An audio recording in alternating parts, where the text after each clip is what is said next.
All right, good evening, everyone. We are live. Yes, we are. We're live. All right, guys, so I'm going to get right to it. For those of you who may be new to the channel and have not subscribed as of yet, please do so that you will be alerted as to the next upcoming lives or the content that I may create on this channel. But until then, let's get into it. All right, guys, so over the last couple of days, I did a couple of videos talking about problems that I was having with Photoshop. So I'm going to show you here really quick before we get into the boudoir editing. This is Photoshop. This is the version 22.0.0, which is the very, very first M1 version of Photoshop, I believe. And this one, yes, I was able to install 2 versions of Photoshop on my computer. This version is 22.4.1. There's actually a 22.5 that's available. But I was able to finally get the older version to reinstall, because here in the new version, if you look here under Windows, there is no longer an extension panel pop out or any of that. And also under filters, most of my filters no longer show up here in this panel. So I'll show you the difference between this one and the other one. So let's just close this one. Actually, I'll close it. And then we'll go over to the older version. If you go up here to Windows, you see now that here's the legacy extension panel. And here are all the extensions that I have installed. And then if you go over to my filters, then here are all of my filters that I have installed. So that's a problem. And hopefully, this will be something that Adobe will work out at some point. But I believe going forward, we're just going to see that this extension panel is going to be gone for good. Because if you update to the next version of this version of Photoshop, the extension panel is no longer there.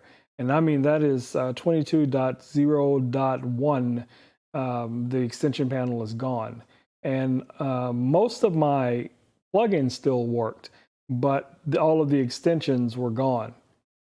So that's a problem, like I said. So anyway, let's get to it. So we're going to jump over here to Lightroom. I know a lot of you guys are asking me about Lightroom because of the fact that I always talk about Capture One. As I said before, I do have Lightroom on my system and I've used it on occasions.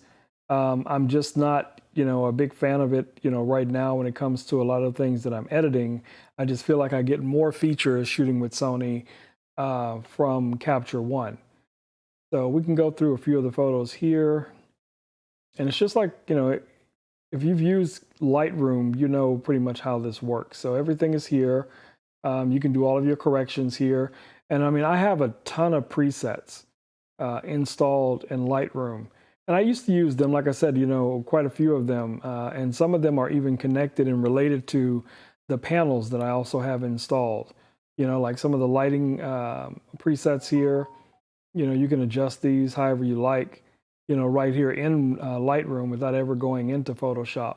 And then even now in Lightroom, you can go in and do some rudimentary skin softening and blemish removal and all of those things. It's a little bit more time consuming because of the way that Lightroom is set up, but it still works. It works perfectly. So if all you have is a subscription to Photoshop and you're getting Lightroom, you can get all of your work done in between those two applications, no problem. So don't think that you have to have Capture One because you hear me talking about Capture One. You can use any of these applications to get the same job done. So I'm just going to pick one of these photos and I'm going to jump over to Photoshop. But first I'm going to go through my normal adjustments here in Lightroom. So I would usually hit the auto just to see what it comes up with. And then I'll go ahead and do my crop.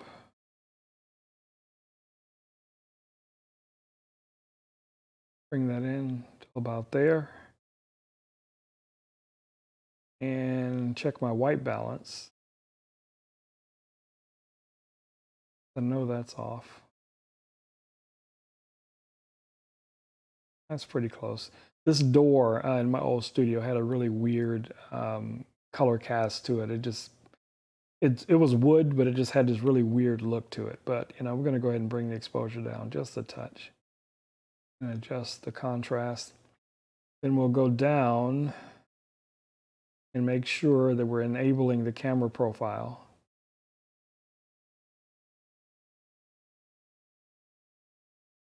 Let me make sure. Yeah, that's not a raw file. Let me pick the raw version. There we go. That's the raw one, I think. Yep. Okay, so let's do the same things. Let's go ahead and enable the camera profile. I'm gonna go back up, hit auto, get a white balance right. That seems a little magenta, so I'm gonna warm that back up a little bit. Go ahead and crop this.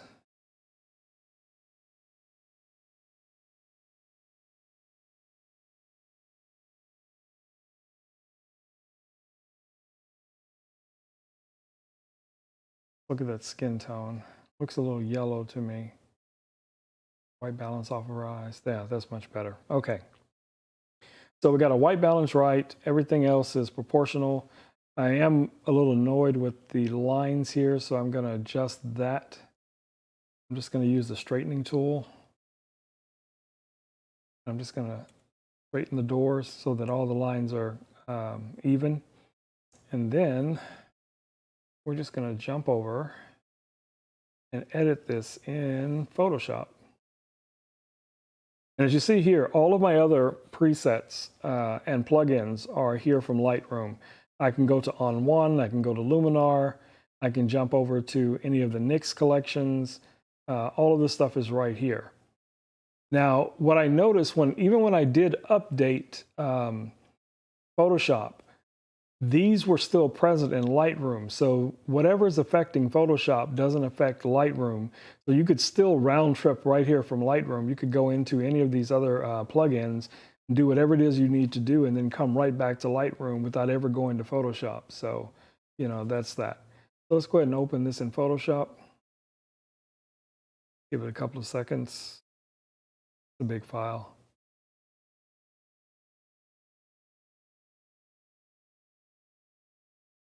All right. So you guys have seen me do this a number of different times, so you know the routine. Usually I go in and I take a look at, you know, exactly what it is I want to correct in the image. If there's, you know, any major imperfections, blemishes, things like that that I want to take out, this is about where I would do it. So we're going to hit Command J, duplicate this layer. Going to go over here and grab our spot healing brush. And let's make sure that we're on which brush we're on. Yeah, that's good.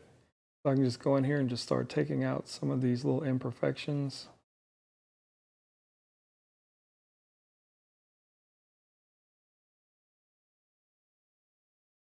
You want this to make sure it's darkened for some reason. Bring it back to normal. There we go. Get all these little flyaway hairs.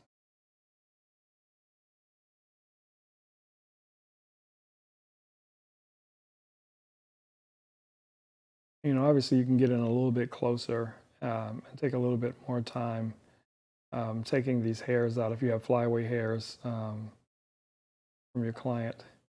Let's zoom in there a little bit.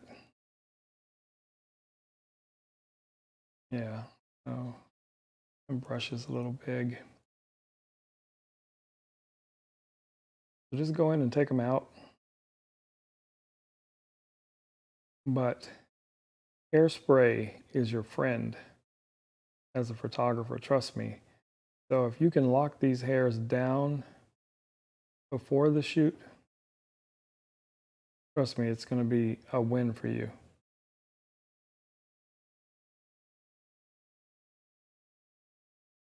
Now, a lot of times in frequency separation, you'll get a lot of, you can remove a lot of these through frequency separation, depending on what you set your radius at.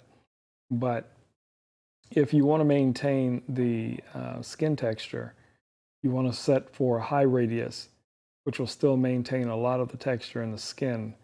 And that's usually the goal. You don't want a person, unless it's something the client wants. But generally, you want to try and maintain as much of the skin texture as possible. So, what's going on there? So let me grab my hatch tool.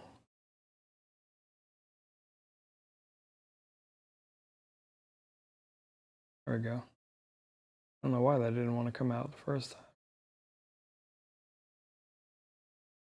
And you'll switch between tools depending on, what you need the tool for or what you're using the tool for. A lot of these, little pimples, things like that.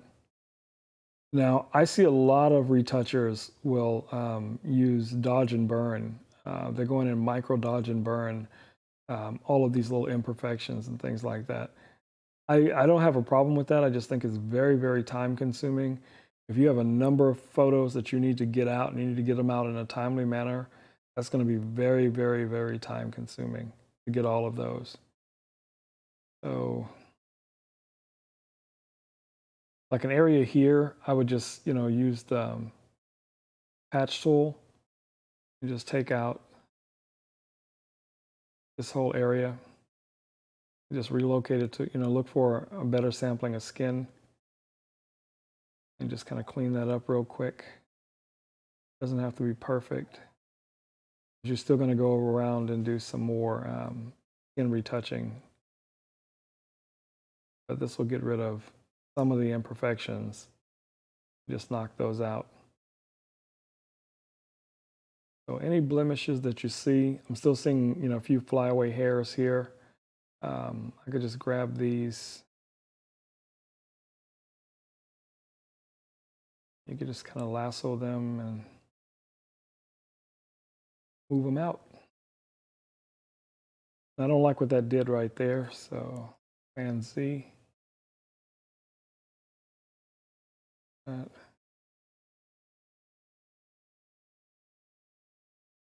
Still there, but not that big of a deal. And then you can always go in with your clone tool if you need to, and you have an area that's becoming very, very problematic. You can use your clone tool to fix some of that. So any of these other little imperfections, we'll just go ahead and knock these out real quick. I'm making really large selections for some reason tonight, because I'm not using my pencil, I'm using my fingers. All right, so now here, this is another area where you can go in and just really just start looking for better, clear skin, and just pick those areas and just kind of move them out.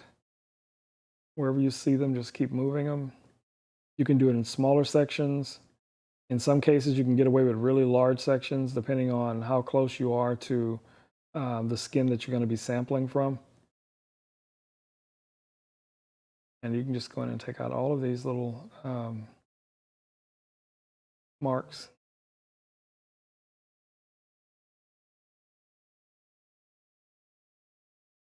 So like here, just move up.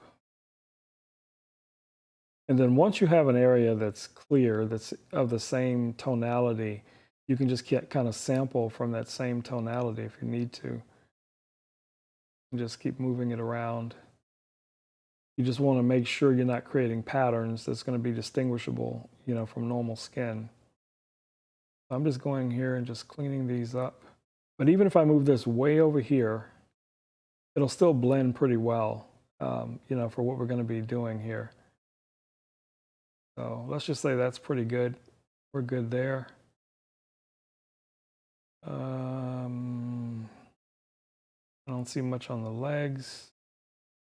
Like I said, a lot of this, you catch it in your frequency separation. So let's just assume everything is kosher. Let's look at the full image again. Let's go ahead and run our frequency separation. Which one am I running today? So I'm just going to run the basic frequency separation. And a lot of times I rearrange the image here so I can get a better look at it. And then I zoom all the way out. I take the radius all the way down to 0 and then zoom back in. And I find an area right here around the T-zone area. And then that's kind of where I determine how blurry I want this to be, you know, based on what it is I'm trying to achieve. So let's say for this image, I'm somewhere around between 12 and 14. So let's just go with 12. And then we're going to close this, deselect our high layer. And we're going to be working on a low layer for our color. But we're going to go ahead and choose the high layer temporarily. And we're going to get a black and white layer. I'm going to crush the reds so we can see all the different tones of the skin. You can see it all in here, on the arm, the legs, so on. And as long as you can see it, you know the colors that, you know, that you're trying to blend. So that's our black and white helper layer. We can go back here, grab our mixer brush. I'll bring this down to maybe 5. And then I can just kind of really just go in here. This brush is a little large, but make our brush a little bit smaller.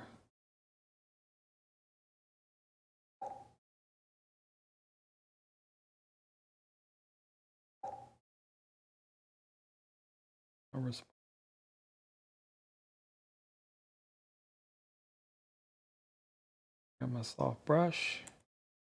Okay, so we're just going to go and just start mixing the skin. And we can get rid of some of those blemishes in the skin color and just harmonize them.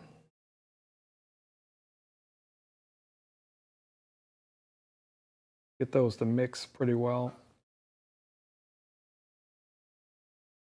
And you want to select and mix in an area, then release, then select, mix in an area, so on and so on. You get all those colors to blend pretty much evenly.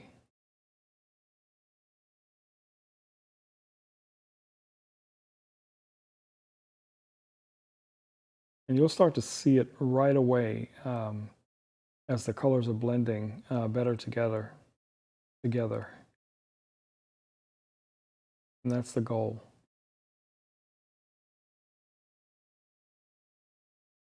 And I'm just kind of speeding through this, but you guys get the idea. You've seen this enough times.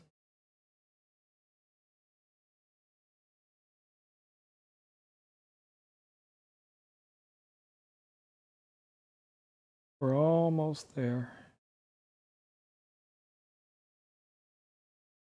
Now, when you get to your dodging and burning, you want to make sure, at least I try to, maintain the difference between your highlights and your shadows and your darks, because you want to really be able to emphasize those when it comes time to start doing your dodging and burning.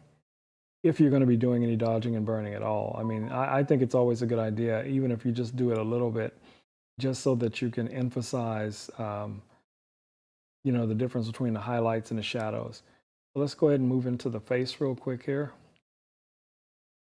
And we're just going to get a smaller brush, kind of blend this in.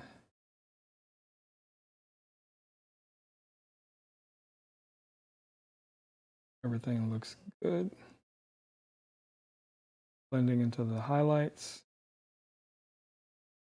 There's a little shadowed area here around the cheekbone, bridge of the nose, right here above the lip. Like I said, you know, using the black and white layer, you'll be able to see the different tonalities of these colors. But after a while, you'll stop. You won't even really need the black and white layer. You can just turn it off and you can start to see the colors, you know, how you want to blend them. Like I said, that again is just a tool. It's a helper layer, you know, to help you find those colors and then blend them better together.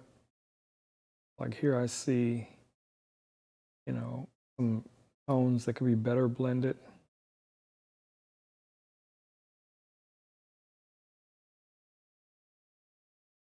And you don't have to spend hours doing this. You just, you know, get in there and look for your colors and blend them as best as possible. And then stop for a second and take a look at what you have. So right here is the area where we removed the marks on her stomach. I'm gonna go in here and blend those colors in real well. And especially any place that you've removed any imperfections, you just want to go over those colors and make sure that they're blending. All right, so let's turn our eye layer back on. We can see, go down to before and after, and zoom all the way out. Before, that's after. Look at the face real quick here. We turn everything off.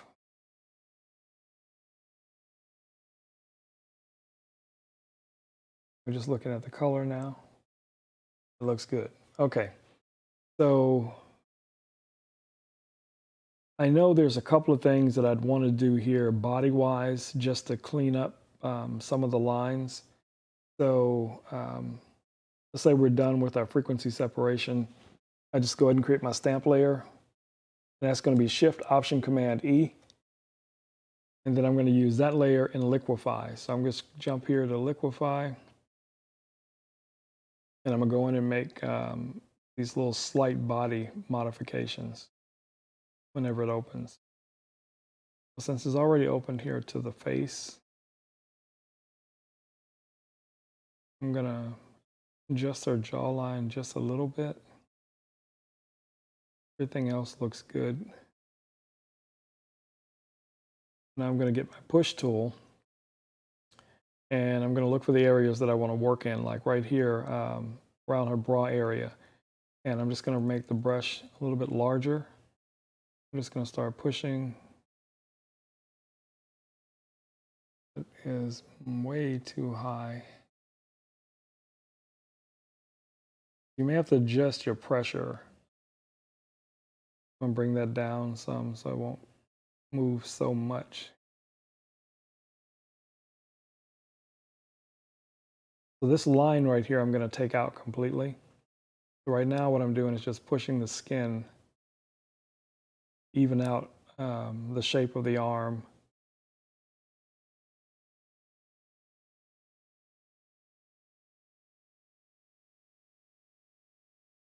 And I'm not trying to flatten her stomach. I'm just trying to push in just a little bit. And even with the leg, I might just adjust that just a touch. Bring the arm in just a little bit around the face. Creating this little line up here. And I mean, yeah, there's a lot more that you could obviously do. I mean, I could really go in here and really adjust the tummy.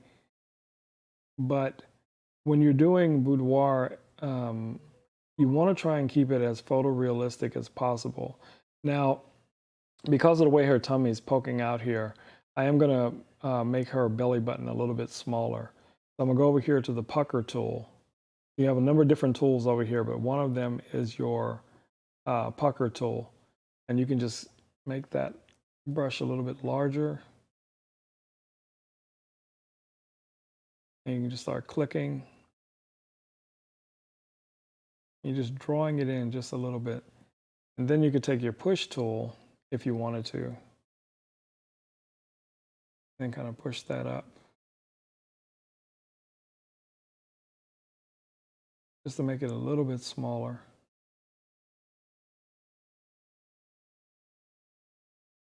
Zoom in here on the area. So what I want to do here, I want to get this as close to about the same as possible. So when I remove this line, it really won't look like anything has been taken away. And we have the bra perfect here.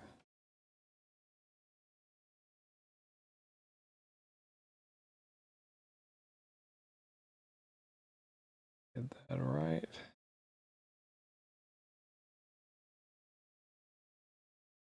Okay, let's just say that's good. We're going to click OK. And then we can see our before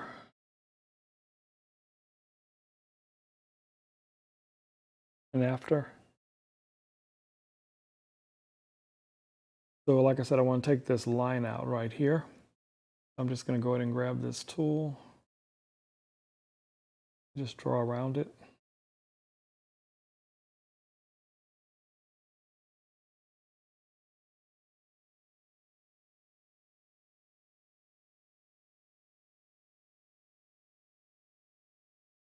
A couple of times just to get it even.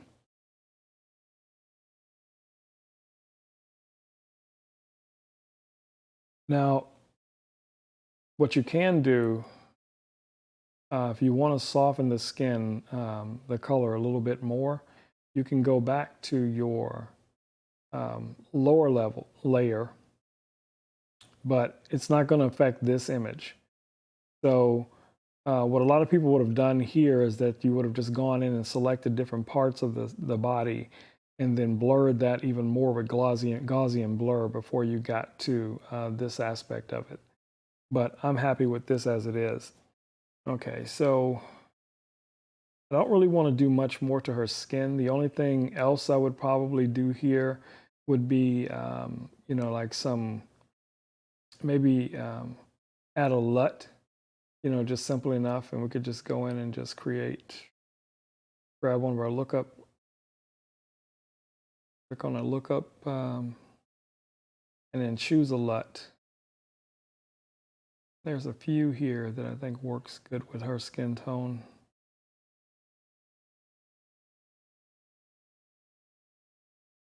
Actually, go down to,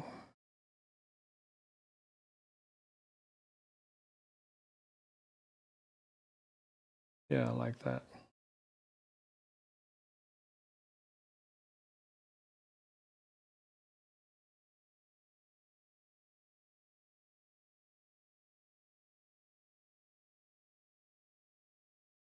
Yeah, that one's nice, but let's try something a little warmer.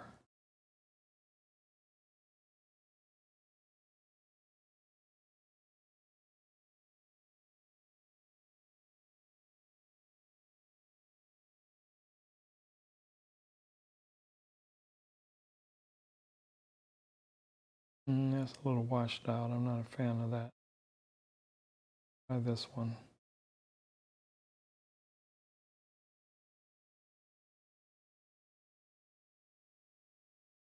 So that gives us kind of a cold look. And you know, in some situations that could be perfect, but I'm thinking more warm, warm tones is what I'm interested in for this image. So I'm looking for one of my LUTs that's going to give me more of a warm skin tone. Try that one. And these take a few seconds to load. And that one's way over the top, but I think we could adjust it. Let's bring the opacity down. And then zoom out. Yeah, I'm liking that for the skin tone. Now, of course, like I said, you can go in and you can do some dodging and burning, you know, to really emphasize like her stomach muscles or something like that if you wanted to. But another easy way to do this is to kind of cheat a little bit. I'm just going to create another stamp layer from all of these. And then what I'm going to do is duplicate that stamp layer. As you see here, this is running really slow. because this is not the actual version of Photoshop I should be running on this computer. But I'm going to go here, and I'm going to choose soft light.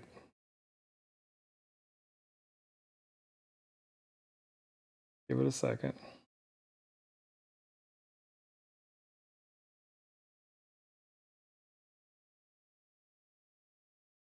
Yeah, this is really taking a toll, but I like that. So that's still a little much. So I'm going to bring that down a little bit. I'm going to make it pop.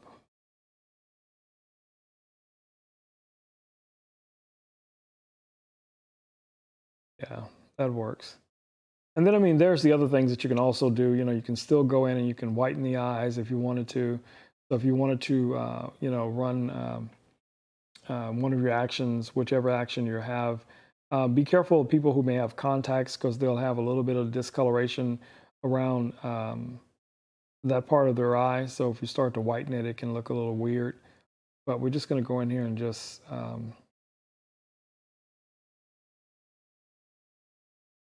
I grabbed the wrong LUT. This is for teeth whitening. Oops. So let's get rid of that. And what we want to do is we want to enhance the eyes, right?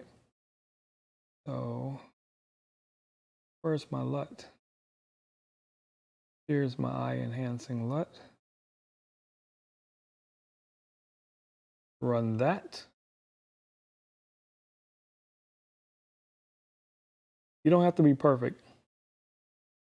You just have to pay attention and make sure that if you do make a mistake, that you're able to go in and then correct it and know why you're doing the things that you're doing. Yeah, this is running ridiculously slow. But I know there's going to be another update to the beta that I'm testing. So hopefully tomorrow or the next day, the new beta will be out. And then that may correct a lot of these problems. So I'm just going to whiten her eyes.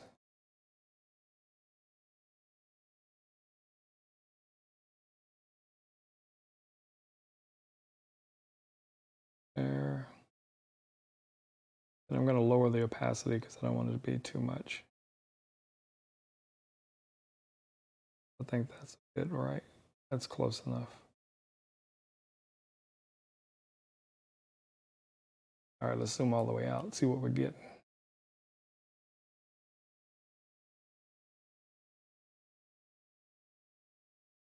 So we'll go all the way back down. This is before. And that's after. When it catches up. Yeah, that works for me. So hopefully you guys learned something. You know, if you're learning something from these videos, trust me, I'll keep doing them. If you have something in mind that you'd like to see me demonstrate, whether it's one of these panels, hopefully these will still be working once I do the update. Well, right now the panels are here. I can't activate them. I've had no problems running them. They just run a little slow for some reason. But, you know, like I said, they're here. Anyway, guys, I will catch you guys in 2 days in the next live. This content will probably be up tomorrow on Facebook and possibly snippets on Instagram. And if you're not following me on Instagram and Facebook, please do so. And if you follow my link in the bio, you can also find me on TikTok. I'm trying to get my TikTok numbers up so I can go live on TikTok. So please follow me on TikTok and share this content with anyone that you think that might be able to benefit from this information that I'm putting out there.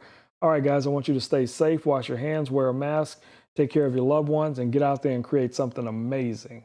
All right, I'm out. Peace.